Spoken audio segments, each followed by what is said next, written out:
சுவாமியே சரணமையப்பா. சிவன் மற்றும் மோகினி அவதாரத்தில் வந்த விஷ்ணுவின் மகன்தான் ஐயப்பன். தேவலோகத்தையும் பூமியையும் துன்புறுத்திய மகிஷி என்ற அரக்கியை வதம் செய்வதற்காக அவர் அவதரித்தார்.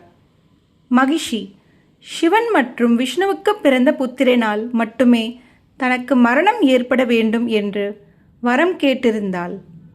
ஐயப்பன் மகிஷியை வதம் செய்து தர்மத்தை நிலைநாட்டினார்.